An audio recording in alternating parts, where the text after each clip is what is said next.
Good evening everyone. आइए आज की क्लास में हम डिस्कशन करने जा रहे हैं कुछ सेंटेंस इंप्रूवमेंट के अच्छे क्वेश्चंस जो काफ़ी हेल्पफुल होते हैं एसएससी बैंक के एग्जाम्स के लिए। तो सेंटेंस इंप्रूवमेंट के क्वेश्चंस में हम देखने जा रहे हैं कि कैसे कोई ऑप्शन एलिमिनेट करेंगे, किस तरीके से हम अप्रोच करेंगे, क्या रूल्स हमें याद रखने हैं, इन सब चीज़ों को समझेंगे। तो देखिए, सबसे पहले आप क्या पढ़ेंगे, सेंटेंस। ये हमारे जो क्वेश्चंस हैं सबको पता है सेंटेंस इंप्रूवमेंट के क्वेश्चंस होते हैं। सेंटेंस इंप्रूवमेंट का क्वेश्चन में एक सेंटेंस दिया होता है, उसको इंप्रूव करने के लिए कुछ उसके पार्ट्स होते हैं जिसको इंप्रूव करते हैं। जैसा कि ऑप्शन में ए बी सी डी लिखा हुआ है, तो उस हिसाब से अगर आप देखेंगे तो ऑप्शन के अकॉर्डिंग हमारा इस पार्ट को एरर सेंटेंस को अंडरलाइन करना है, मतलब इस पार्ट में एरर होनी चाहिए। ये आपको कहाँ से आइडिया डेवलप करना है, ऑप्शन से।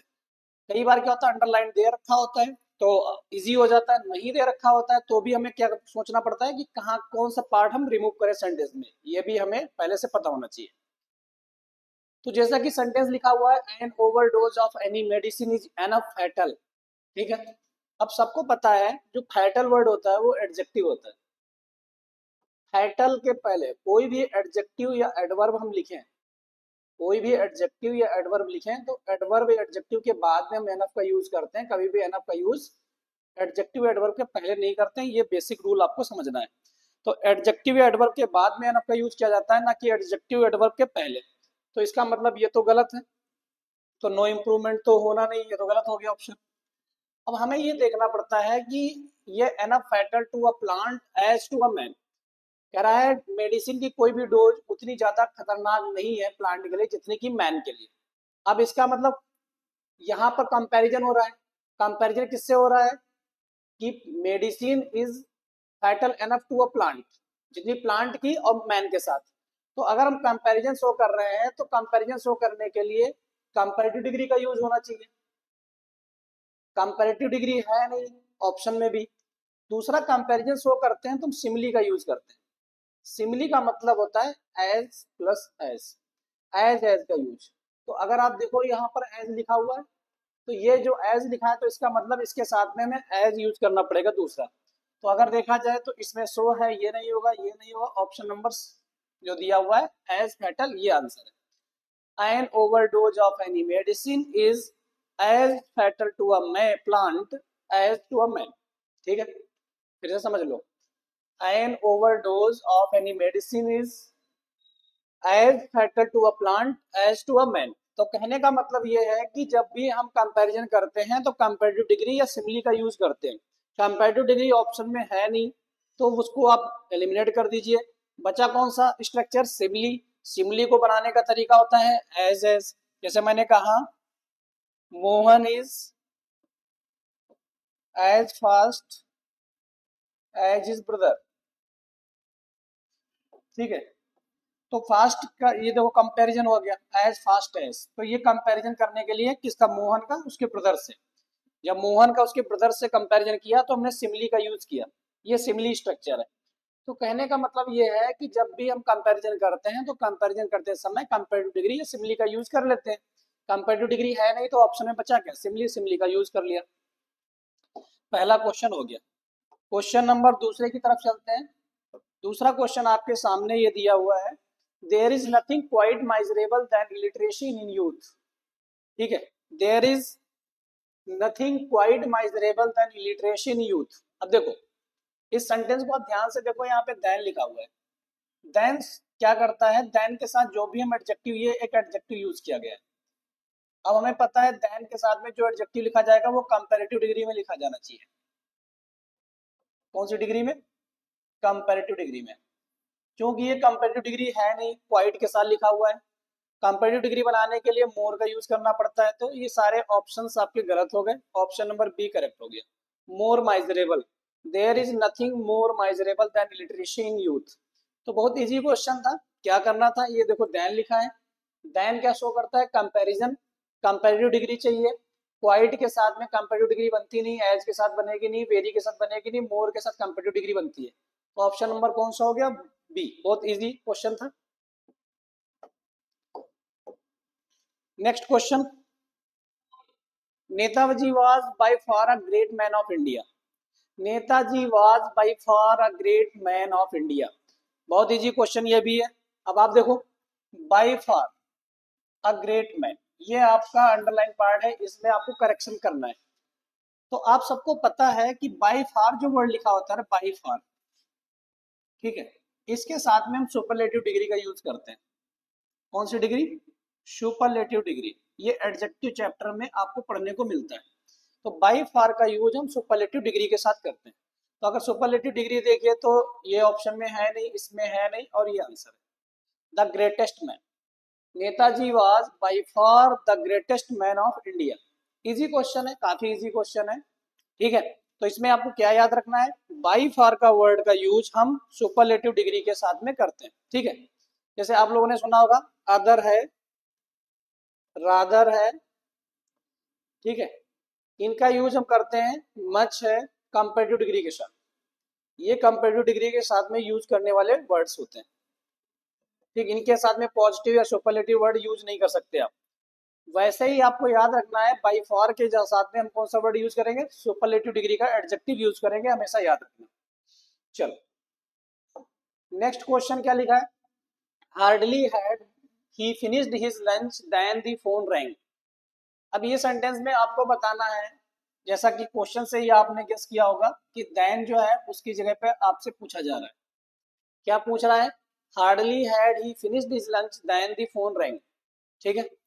अब इस सेंटेंस को आपको ध्यान समझना है, बहुत बेसिक क्वेश्चन है, मुझे नहीं लगता है इसमें बहुत प्रॉब्लम क्रिएट करेगा। सबको पता है कंजंक्शन में पेयरिंग कंजंक्शंस होते हैं, कोरिलेटिव पेयर्स बनते हैं, जैसे नॉट ओनली का पेयर होता है बट आल्सो के साथ। ऐसे ही होता है आपका आइदर का पेयर बनता है और के साथ, नाइदर का पेयर बनता है नॉर के साथ, ठीक है, बोथ का पेयर बनता है एंड के साथ। उसी तरह से आपका हार्डली और स्कैर्सली, ठीक है, इनका पेयर बनता है व्हेन या बिफोर के साथ, या तो व्हेन के साथ या बिफोर के साथ, ये आपको याद रखना है। तो आपका जो हार्डली के साथ लिखा गया वर्ड यहाँ पे दैन लिखा है, ये गलत है। इसके साथ या तो व्हेन लिखा जाएगा या बिफोर लिखा जाएगा। अब बिफोर तो ऑप्शन में है नहीं, देन लिखा है, व्हाइल लिखा है, तो ये ऑप्शन कौन सा हो जाएगा, व्हेन। तो कहने का मतलब ये है, hardly had he finished his lunch, when यहाँ पर आंसर होगा, या यहाँ पे आप बिफोर भी लिख सकते हो। तो कहने का तात्पर्य ये है कि हार्डली और स्केर्सली जो वर्ड होता है, इसके साथ में कोरिलेटिव पेयर जो कंजंक्शन का एक पार्ट होता है, वो व्हेन या बिफोर लगता है। फिर से समझ लीजिए, जो हार्डली स्केर्सली वर्ड होता है, इसके साथ में हम व्हेन या बिफोर कंजंक्शन का ही यूज करते हैं, ठीक है, ध्यान रखना। अगला क्वेश्चन देखो, अगला क्वेश्चन क्या है, a very horrifying serial was broadcasted 10 days ago। इसमें आपको जैसा कि यार पूछ रहा होगा, वाज ब्रॉडकास्टेड की जगह पर क्या होना चाहिए, has broadcasted, was broadcasting, was broadcast, इस तरीके से, या नो इम्प्रूवमेंट। तो इसमें बहुत ही आसान पहचान है कि 10 days अगो, अगो का मतलब आपका पास्ट का टाइम हो गया, 10 दिन पहले, ये कौन सा टाइम हो गया, पास्ट का टाइम। अगर टाइम पास्ट का है तो टेंस जो यूज करेंगे वो पास्ट का ही यूज करेंगे, और वो भी कौन सा यूज करते हैं, एगो के साथ में past indefinite tense, past indefinite tense. तो पास्ट इंडेफिनिट टेंस लगाना पड़ेगा, तो ये तो प्रेजेंट परफेक्ट टेंस होता है, हैज ब्रॉडकास्ट, ये गलत हो गया। वाज ब्रॉडकास्टिंग, पास्ट कंटिन्यूअस हो गया, ये भी गलत हो गया। अब हमें पता होना चाहिए कि यहाँ पर वाज के साथ में पैसिव वॉइस में लिखना है थर्ड फॉर्म। तो ब्रॉडकास्ट जो वर्ड होता है, उसकी second form, third form, first form same होती है, यही फर्स्ट है, यही सेकेंड है, यही थर्ड है। तो ये तीनों फॉर्म होती है, ब्रॉडकास्ट की तीनों फॉर्म होती है। तो ब्रॉडकास्ट का कोई ब्रॉडकास्टेड वर्ड नहीं होता है, ऐसे टेलीकास्ट का टेलीकास्टेड नहीं होता है, ध्यान रखना। तो इनकी form second form, third form, first form same होती है। तो आप बेवजह ईडी इसमें नहीं लगाएंगे, तो ये ईडी जो लिखा हुआ है ये गलत है, आपको ये हटा देना है, सिर्फ ब्रॉडकास्ट लिखिए। इस हिसाब से ऑप्शन नंबर सी करेक्ट हो गया, was broadcast, a very horrifying serial was broadcast 10 days अगो, ठीक है। अगला क्वेश्चन आप लोग देखेंगे, क्या लिखा हुआ है, after a few hours the unconscious patient began to come out. ठीक है, इसमें आपको बताना है अंडरलाइन पार्ट आउट होगा। After a few hours the unconscious patient began to come out. ठीक है, अब सबको पता है कि ये कह रहा है कुछ घंटे के बाद में, तो अनकॉन्शियस पेशेंट था, जो मूर्छित पेशेंट था, जिसको होश नहीं था, बिगेन टू, वो होने लगा क्या, वो फिर से क्या होने लगा, होश में आने लगा। तो इसका मतलब बेहोश से होश में आने लगा। तो आप लोगों को पता होना चाहिए इसके लिए फ्रेजल वर्ब होती है कम राउंड। तो कम राउंड का मतलब होता है ब्रिंग टू कॉन्शियसनेस, कॉन्शियसनेस में आना, होश में आना। तो कहने का मतलब है इसमें जो फ्रेजल वर्ब यूज करना पड़ेगा वो फ्रेजल वर्ब होगी कम राउंड, ना कि अप, ना ऑन, ना आउट। ये सारे ऑप्शन कट गए, ऑप्शन नंबर फर्स्ट करेक्ट है। After a few hours the unconscious patient began to come out. Next question, next question क्या लिखा है, as you are a born liar, as you are a born liar. ठीक है, I don't believe, मैं नहीं मानता, in what you से, जो भी आप कहते हो उसको सच नहीं मानता। कह रहा है जैसा कि आप एक बॉर्न लायर हैं, एक आप जन्मजात झूठे हैं, आप जो कहते हो मैं नहीं मानता। अब आई एम नॉट बिलीविंग, तो बिलीव जो वर्ब है इसका मतलब यहाँ पे कंसीडर करना है, किसी चीज को मानना है। ठीक है, तो जब हम बिलीव वर्ब कंसीडर के सेंस में यूज करते हैं तो ये स्टेडी वर्ब होती है और इसका कंटिन्यूअस टेंस नहीं बनता। ये एक स्टेडी वर्ब होती है और इसका कंटिन्यूअस टेंस नहीं बनता। जब कंटिन्यूअस टेंस नहीं बनाओगे तो ये ऑप्शन गलत हो गया, ये भी फ्यूचर, ये भी कंटिन्यूअस लिखा, ये भी गलत हो गया। अब कहना ये चाह रहा है कि I don't believe in what you से, आई विल नॉट बिलीव। अब इसमें कौन सा सही होगा। अब ये देखो पूरा स्टेटमेंट जो है प्रेजेंट में, if you are born liar, what you से प्रेजेंट है, ये भी प्रेजेंट होना चाहिए।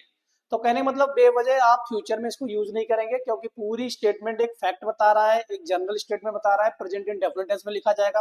फ्यूचर का कोई टाइम नहीं दे रखा है, जिस वजह से हम फ्यूचर को यूज नहीं करेंगे। तो सी भी कट गया, option number D, option number D is the correct answer to the question number 8।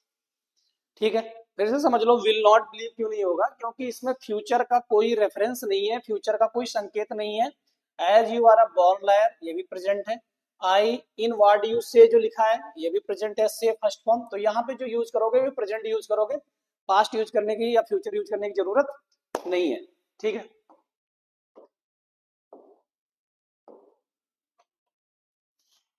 अगला क्वेश्चन कह रहा है you must not forget to call me after you reach Delhi. अब देखो इसमें जो ऑप्शन, जो आपको ब्लैंक देना है वो यहाँ पे देना है रीच, रीच वर्ब को ब्लैंक करना है।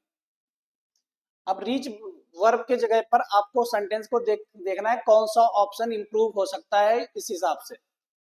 तो you must not forget to call me, मतलब आपको बोलना नहीं चाहिए कि मुझे कॉल करना जब आप दिल्ली पहुंच जाएंगे तब। तो इसका मतलब दिल्ली पहुंचने के बाद की बात कर रहा है। आफ्टर यू रीच दिल्ली मतलब दिल्ली पहुंचने के बाद, इसका मतलब दिल्ली जब पहुंच जाएगा उसके बाद की बात कर रहा है। तो अब देखो सबको पता है आफ्टर लिख रहे हो, तो आफ्टर के साथ में जो लिखोगे इसका मतलब वो एक्शन पहले हो जाएगा। आफ्टर यू रीच दिल्ली, तो इसका मतलब आफ्टर के साथ जो लिख रहे हो रीच दिल्ली, वो एक्शन फ्यूचर में पहले होगा। ठीक है, और और ये जो लिखा है you must not forget to call me, ये बाद में होगा। तो इसका मतलब जो एक्शन फ्यूचर में पहले हो जाएगा उसको लिखना पड़ेगा परफेक्ट टेंस में। किसमें लिखना पड़ेगा, परफेक्ट टेंस में। अब कौन सा परफेक्ट लिखें, फ्यूचर परफेक्ट लिखें, प्रेजेंट परफेक्ट लिखें। प्रेजेंट परफेक्ट ये तो गलत हो गया, ये भी गलत हो गया, ये। तो आप सबको पता है कि ये आफ्टर के साथ लिखी गई क्लॉज है। आफ्टर के साथ लिखी गई क्लॉज सबऑर्डिनेट क्लॉज होती है। सबऑर्डिनेट क्लॉज को फ्यूचर टेंस में नहीं लिखा जाता है, ध्यान रखना। सबऑर्डिनेट क्लॉज जो होती है उनको फ्यूचर टेंस में नहीं लिखा जाता है, उनको प्रेजेंट टेंस में लिखा जाता है। मीनिंग वाइज अगर आप देखेंगे तो यहाँ पर फ्यूचर परफेक्ट टेंस आना चाहिए, क्योंकि ये एक्शन फ्यूचर में पहले होगा और बाद में ये एक्शन होगा।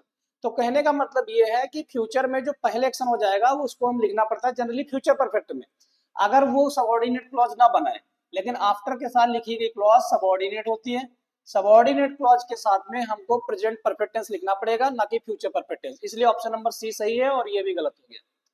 तो इसका करेक्ट आंसर होगा you must not forget to call me after you have reached Delhi.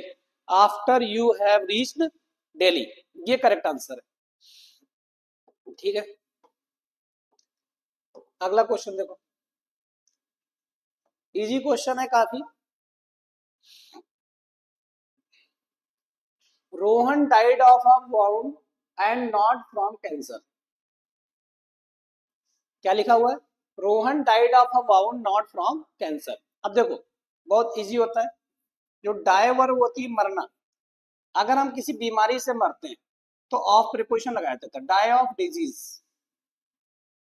अगर हम किसी बीमारी से मरते हैं तो डाई ऑफ लिखा जाता है। ठीक है, अगर हम किसी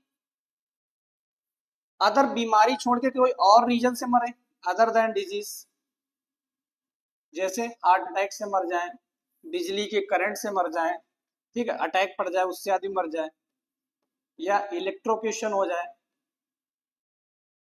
ठीक है, इन सब चीजों में कोई मर जाए तो उससे उसकी वजह से डाई फ्रॉम, तो क्या लिखेंगे? Die from. डाई ऑफ कब यूज करेंगे? जब कोई बीमारी, ठीक है, कोई बीमारी से मरे तो डिजीज के साथ मरे तो ऑफ, किसी और घटना से मर जाए, मान लो स्टार्वेशन से, भुखमरी से मर जाए, ठीक है, या मान लो प्यास से मर जाए, थर्स्ट से मर जाए, ठीक है, या ओवर ड्रिंकिंग, ज्यादा वगैरह दारू वगैरह लोग पी लेते हैं उससे मर जाए। तो ये जो सेंस है, इनसे इनके साथ में मरने के लिए हम क्या यूज करते हैं? फ्रॉम का। और अगर बीमारी से मरते हैं तो डाई ऑफ। तो आप देखो फाउंड किस में आएगा? डाउन बीमारी नहीं होती है, ये दूसरा कारण है, बीमारी नहीं है, तो इसके साथ ऑफ नहीं लगाएंगे, फ्रॉम लगाएंगे। और यहाँ देखो कैंसर लिखा, ये बीमारी है, यहाँ ऑफ फ्रॉम नहीं होगा, यहाँ ऑफ होगा। तो इस तरीके का कौन सा ऑप्शन है?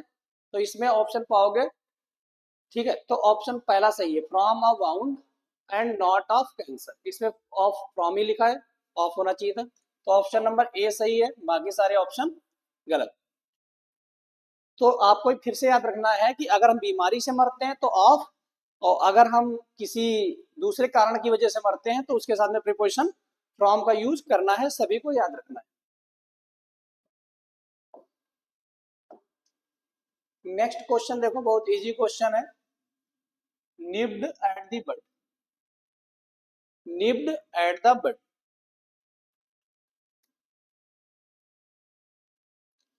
All criminal attitudes must be nipped at the but.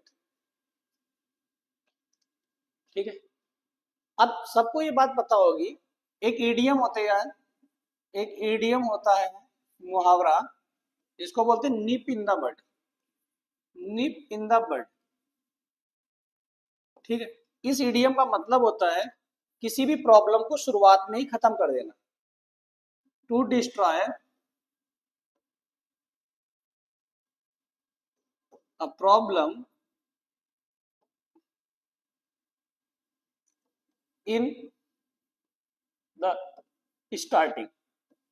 Preliminary state जो होती है, स्टार्टिंग जो अवस्था होती है, उसी अवस्था में शुरुआत में किसी जड़ से समस्या को निपटा देना, उसको बोलते हैं निप इन द बड।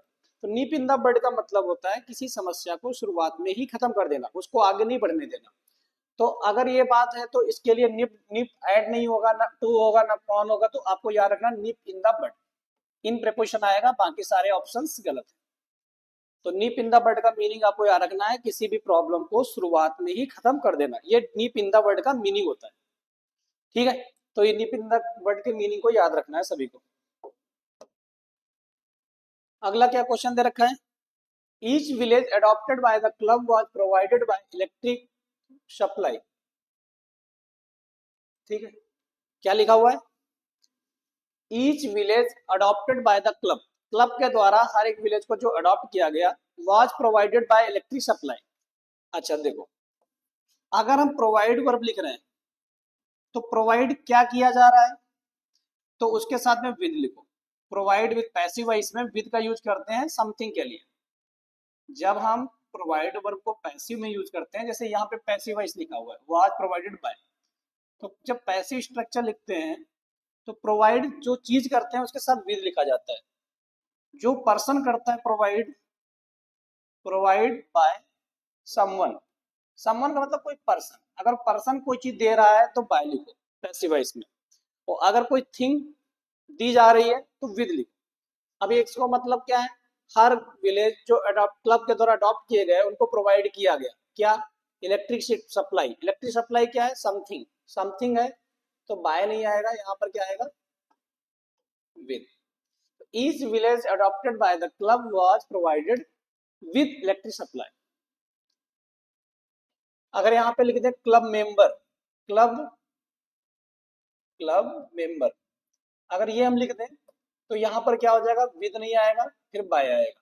तो पर्सन के साथ में अगर लिखना है प्रोवाइड वर्ब को पैसिव वॉइस में तो आप लिखा करो बाय। अगर थिंग के साथ लिखना है प्रोवाइड वर्ब को पैसिव वॉइस में तो लिखा करो विद। ठीक है, ये याद रखना। नेक्स्ट क्वेश्चन देखो, every man must look up the future and find ways of providing for his needs. अब देखो इसमें जो फ्रेजल वर्ब बतानी है वो लुकअप का बताना है मीनिंग।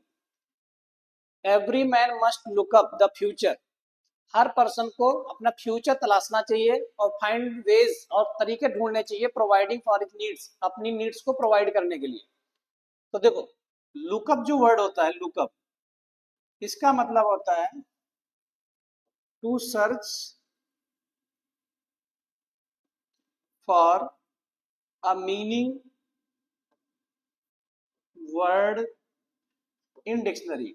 लुकअप वर्ड का यूज करते हैं किसी बुक या डिक्शनरी में किसी भी वर्ड की मीनिंग वगैरह को देखना।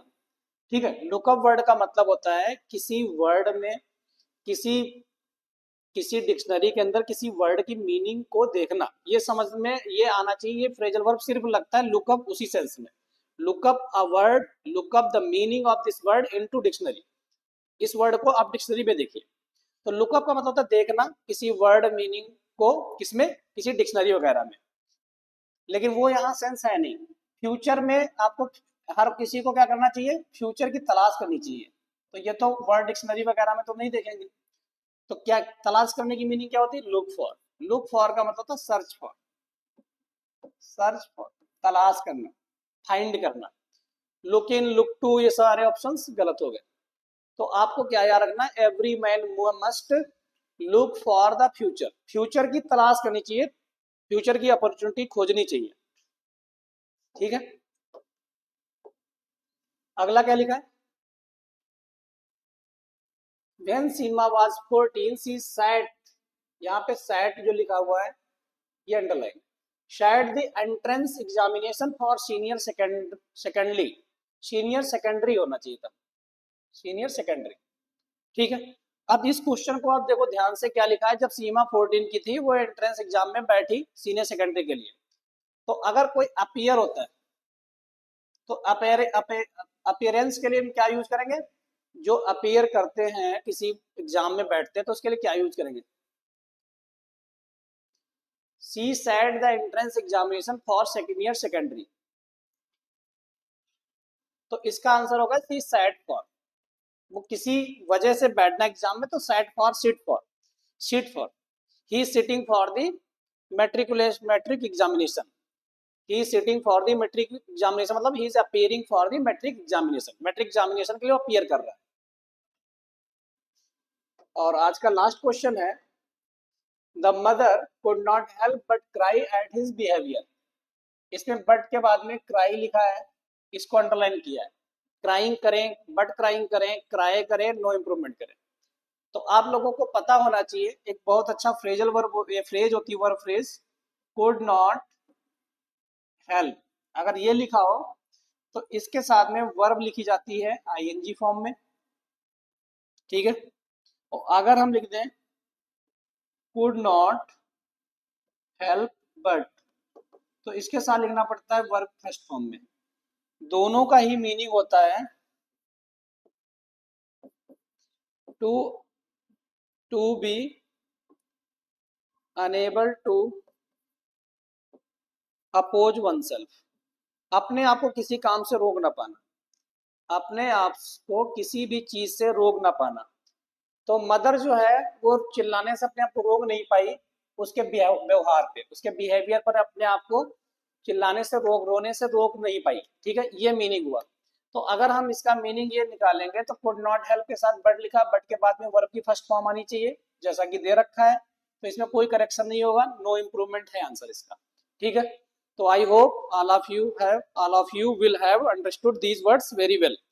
तो सम क्वेश्चंस जो हमने दिए हैं आपको आज 15 क्वेश्चन, तो बहुत अच्छे क्वेश्चंस थे और काफी ज्यादा इंपॉर्टेंट क्वेश्चंस हैं। आप इनको रिवाइज करेंगे, पढ़ेंगे, समझेंगे, और अगर कोई डाउट कंफ्यूजन हो तो आप जरूर बताइएगा। ठीक है, और आज के लिए बस इतना ही। Thank you.